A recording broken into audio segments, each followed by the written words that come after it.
Hello and welcome to my first unscripted yapping session.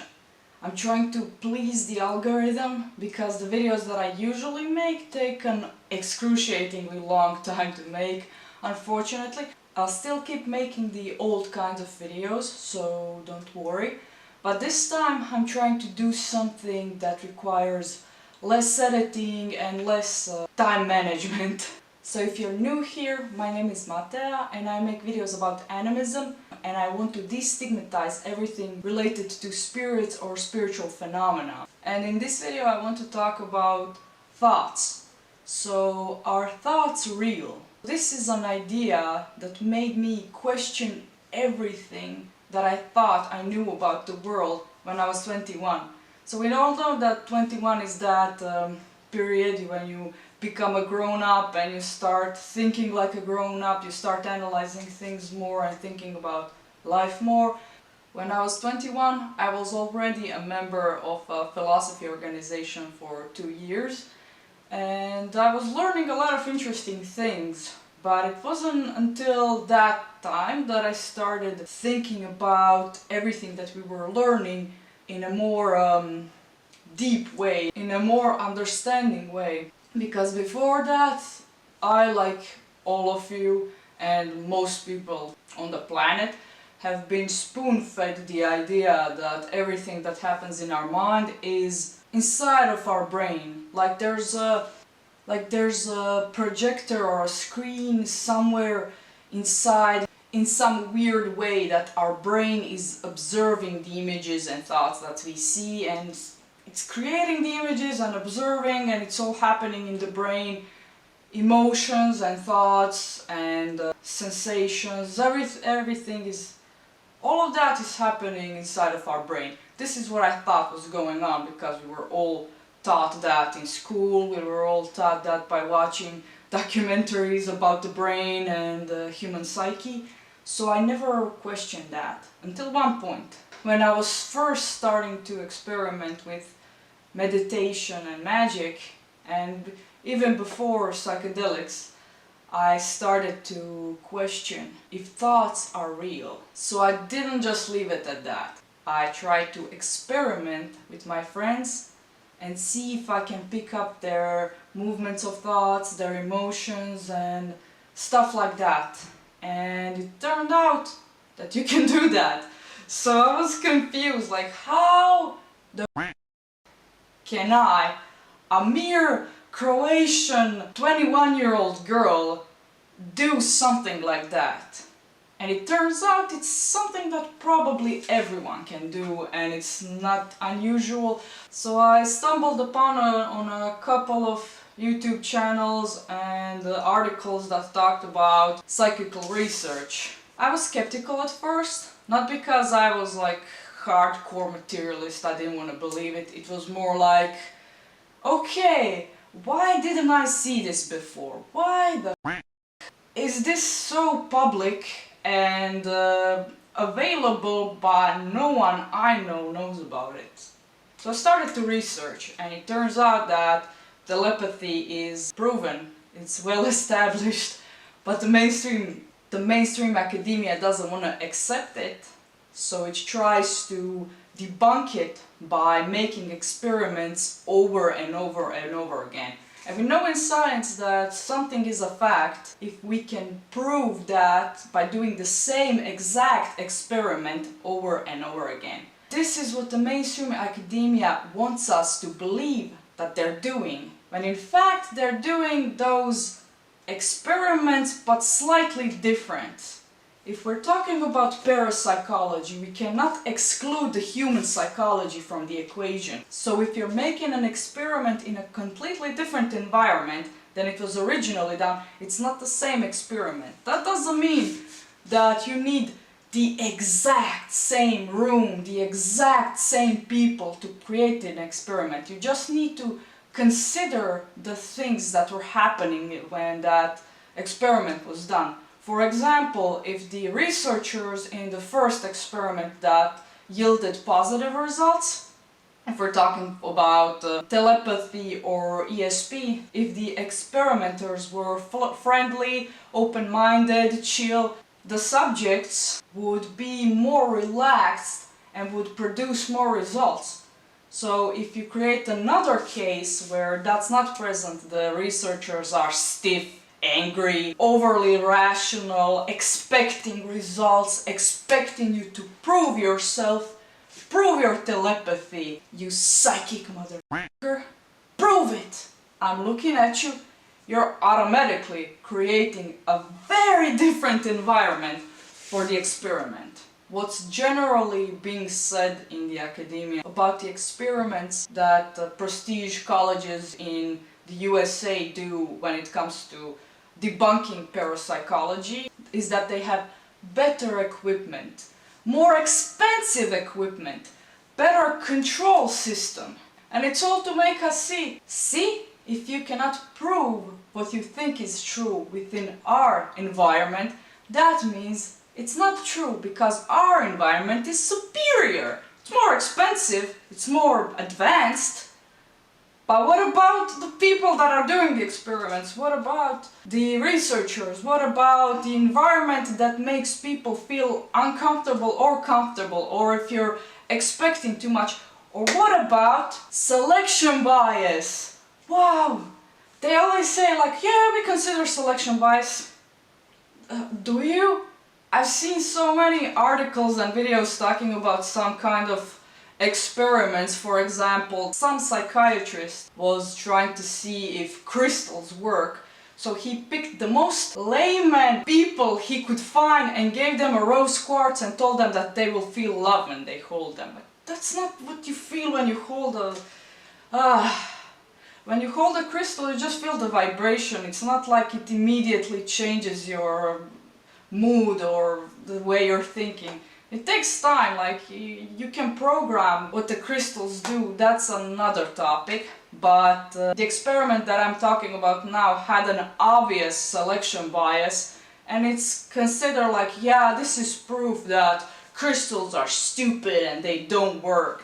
No, first you don't know how they work, what they're supposed to be doing, and second, selection bias. And that's the same thing that's happening in psychical research, like debunking psychical research. Because if independent psychical researchers achieve 40% of positive results and prestige college researchers receive 10% of positive results, I don't think it's about equipment or how advanced your technology is. I think it's about the environment, mostly the environment and the beliefs of people surrounding the experiment, because the beliefs can affect the results so much when it comes to these very subtle psychological things that happen within a human mind.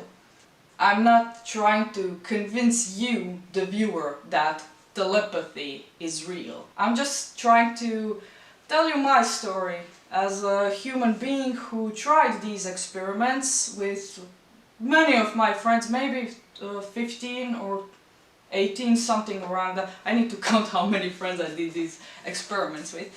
And only maybe 4 of them I could not perceive their movements of thoughts correctly. For the rest of them I could, and some people were quite impressed. It's not like I'm a super psychic or anything. I'm just a regular human who discovered something that's normal in nature. So, because of this one thought, this one question that I had, are thoughts real? Are emotions real? Is the mind real?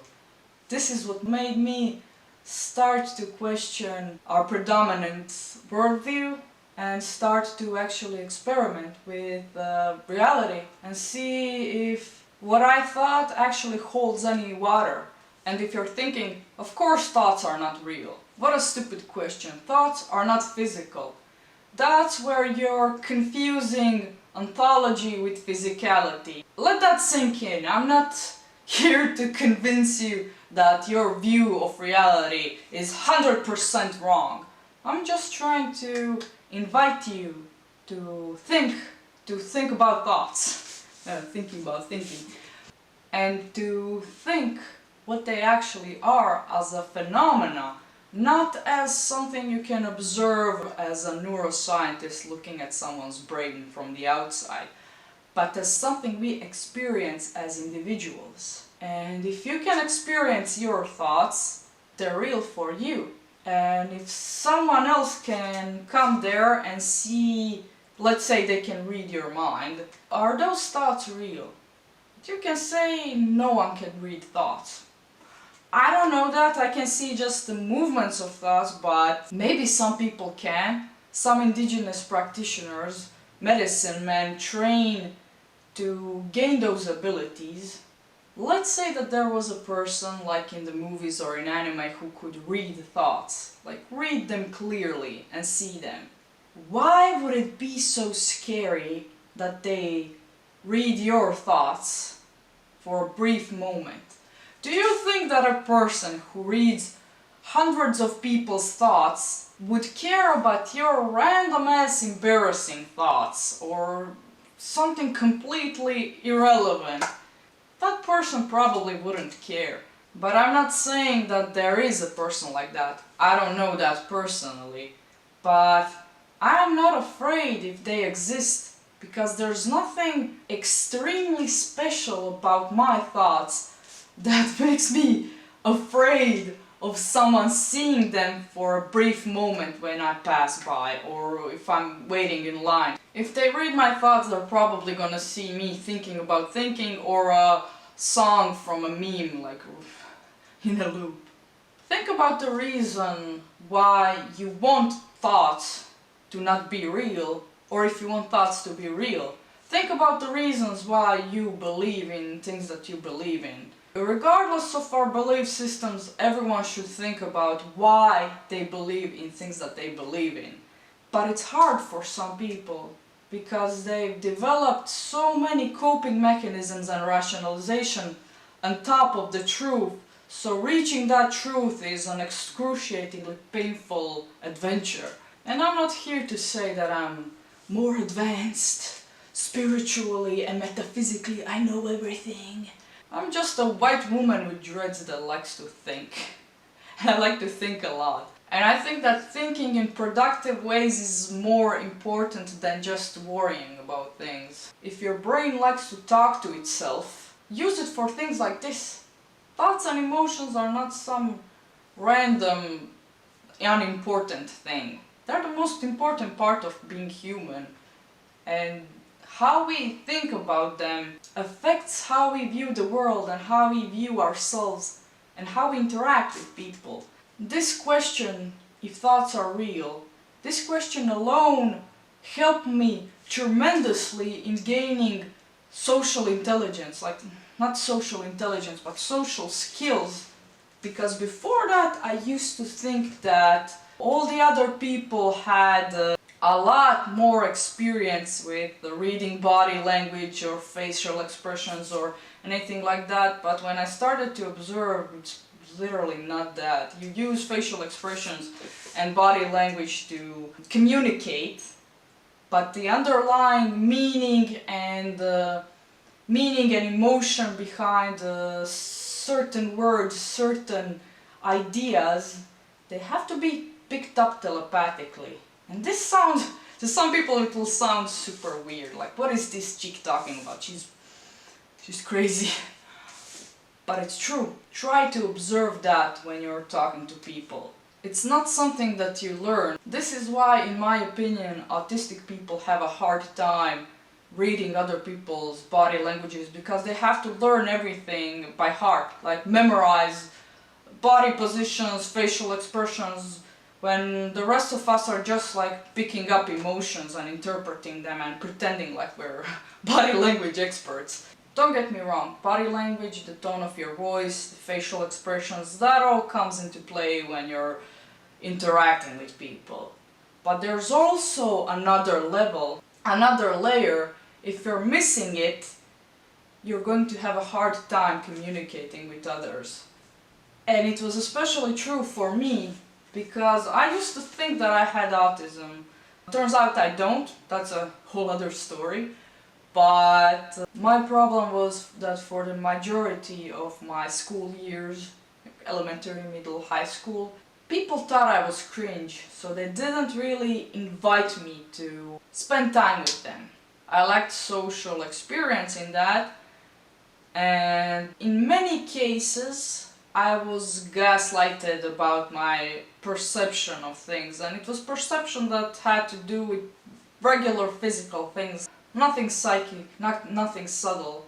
They would, for example, take my pencil case or some of my pens and they would hide them somewhere, and I would see that my pencils or pens are missing. I would ask someone like who took my pens, and they would be like, no, you're just clumsy.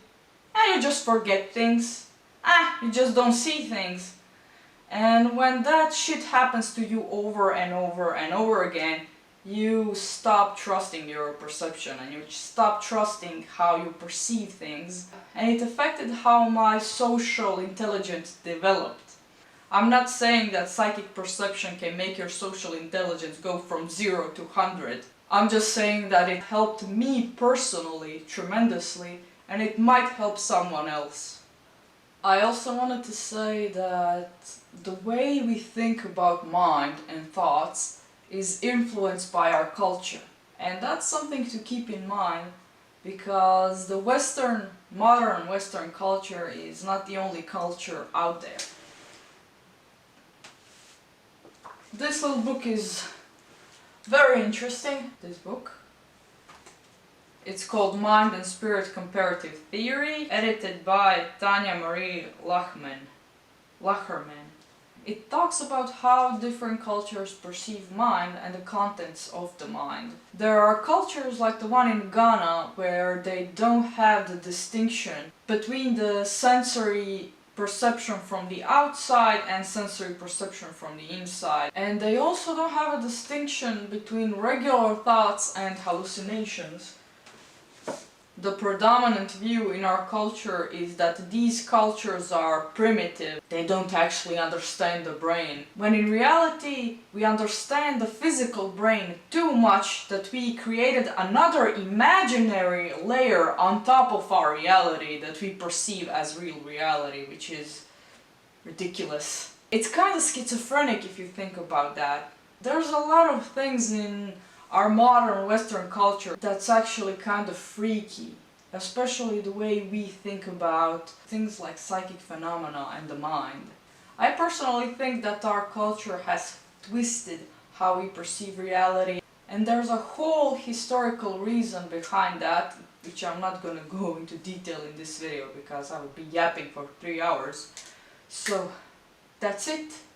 Thank you guys so much for watching. And if you're new, subscribe. I make different kinds of videos usually. Leave a like. Yeah.